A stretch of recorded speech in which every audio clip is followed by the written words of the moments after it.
on my boosted board, heading to the office in New York City. Ready to do vlog 000192. No big deal. Welcome to the channel.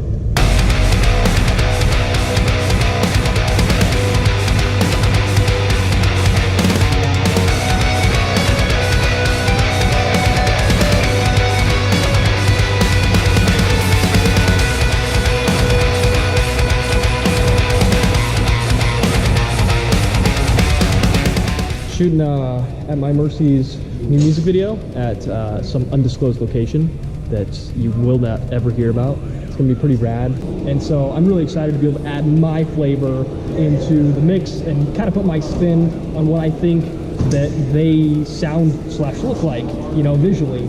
So I'm really excited, and I think it's gonna be a really good video, and I'm excited to kind of share my knowledge with you guys on how to make these really cool using pretty simple tools. So as far as the lighting on this video, I really wanted to do a lot of cool backlighting with Kino tubes. Now, these usually come in tubes or 4 tubes, but you can break them all out and you can use individual tubes to get highlights or to create shapes or whatever. But I wanted to make the background a little more interesting because we're shooting in a big dark warehouse, and I didn't just want to have a really dark video or like a heavy backlight video. I wanted to do something in between. So we took, I think we have like 10 or 12 different tubes, and we made different shapes around the background. So each one of these tubes is running into its own little ballast, and it's just a mess of cables back there. So now we were figuring out, okay, so let's light the band. Drummers always just fall into darkness. So I put a little Fresnel LED, which is like a 200 watt LED, just on the ground, shooting right up at the drums. That's going to illuminate the drummer in the back, and it's also going to illuminate the fog or the haze we have going in here, which is going to bring up the atmosphere for him. Now for the band, we put 1600 watt HMI, just kind of almost in line with the cabs, and that's going to put a lot of really cool, like heavy kicker backlight that's going to illuminate the sides of them. But then, if you didn't put anything over here, they'd just be super dark and you wouldn't be able to see them. So then we did a 500 watt LED for now, big light, kind of to the front by the camera on the right side of them. So that's going to fill in light, but I didn't want it to be really flat. Like I wanted to really keep the shadows and the highlights. So this is almost to the side of the band. So it's going to really retain that pretty contrasty look.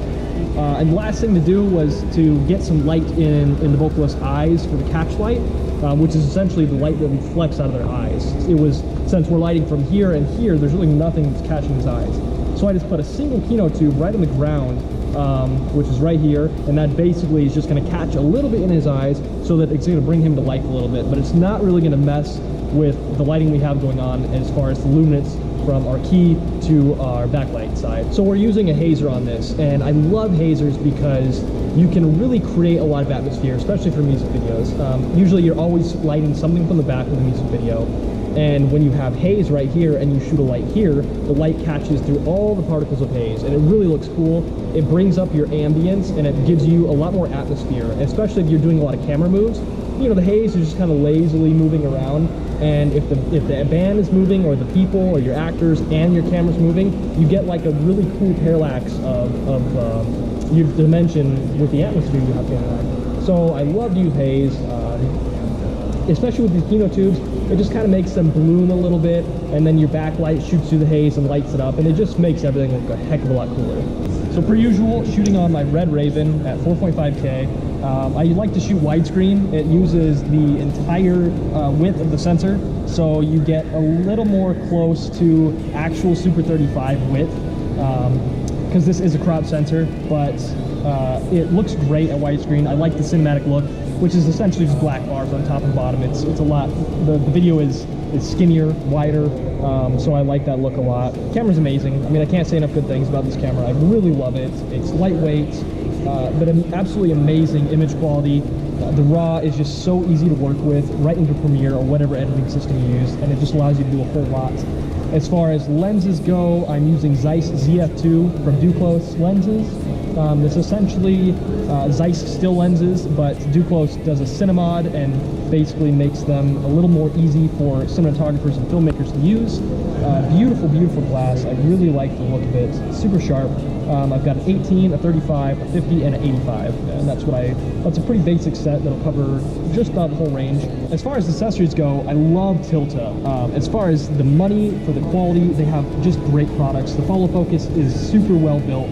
The Swingway matte box, again, super well built, very easy to use, and quite affordable. I've got a lot of wooden camera gear on this camera for protection and for modification, to be able to move around the monitor and have a top handle and have extra monitor options for outputs. And then I use the IEXQ batteries, the V-mount. They're great. I like the style of them. They're pretty lightweight and they power the camera, and that's really all they're meant to do. For movement, I like to use the Dana Dolly, tried and true. This thing is a beauty. It essentially allows you to have this little tray, the camera's on, and it moves back and forth over speed rail. This is a really lightweight option that allows you to move around really fast and get awesome movements anywhere you're at, and it's great. Thanks, Lee. How's it going today? Pretty good, man. Pretty good. Let's get started.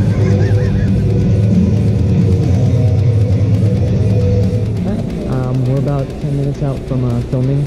Super stoked, ready to do this. Been a long time coming. This is awesome. I didn't imagine anything like this, way beyond my expectations, and I'm so excited. Gotta go poo-poo.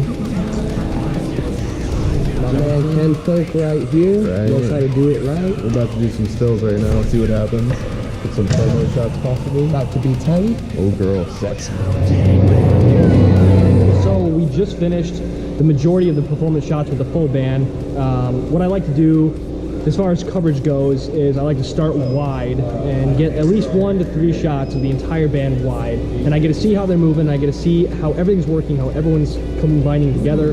Then I give my notes, and then when I'm happy with my wide master shot that I can always cut back to because I know I got great shots there, got really big movement on the big parts, then I move in for coverage. Generally I'm the vocalist, I'll go in for like my mediums and my close-ups, and then I will kind of pull back and get like a really long shot that has just a lot of energy in it. Once I know I'm all good with that, I move into the band members, bass guitar, drums, guitar, and then I like to, at the very end, when everyone's totally warmed up, when they've got nothing to lose, I like to go for one more big shot, wide lens, slow motion, and I like to move around and just get crazy with them and hopefully get some moments that I didn't catch and some really awesome stuff that I wouldn't have normally caught. So, and just make sure everyone goes way big and gives the best performance they can, and it's always cool to get that extra little bit from them. So yeah, we got that, and now we're moving on to kind of like secondary performance shots for the vocalist. I like to do this because it breaks it up, and it's not just the same setup that you have the whole video mixed with some story elements, but now you can introduce another vocal shot that can look totally different from your main performance look. It's really easy to do because you're only lighting the scene for the vocalist. So what we're going to do is we're going to take our Kino tubes that we've been using, and we're going to set them up in some interesting fashion to create a really cool shot for just the vocalist, and that's going to make the video just look a lot bigger, a lot more production value, and realistically it's only going to add maybe an hour or two to shooting, and it's going to be totally worth it. So we're about to wrap up the whole video. This is what we chose to do for the extra vocal shot, which is basically Kino's wrapped around the back, and then 2 in front for like a side key, and then we've got Dennis and Cody killing it on turning them on and off really fast to the song, blacking out of certain parts, coming out of certain parts, just making it super hype. So we shot a few shots with just the vocals, and then I was like, okay, this is cool, but I'm not getting really like the intensity that I want. I wanted it to be really intense, really dramatic. So I was like, okay, I'm busting out the lens, baby.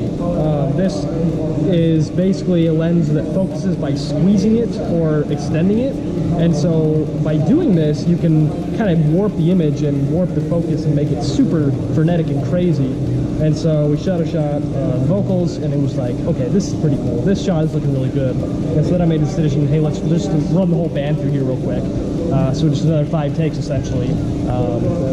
And I think it's going to add a lot more to the video, a lot more intensity. So right now we're setting up the drums for the very last shot, and I think it's going to turn out really cool. I think a really important thing, especially on music videos, when you've got artists that are doing exerting a lot of energy, right, and you're you know, they're moving and moving and moving.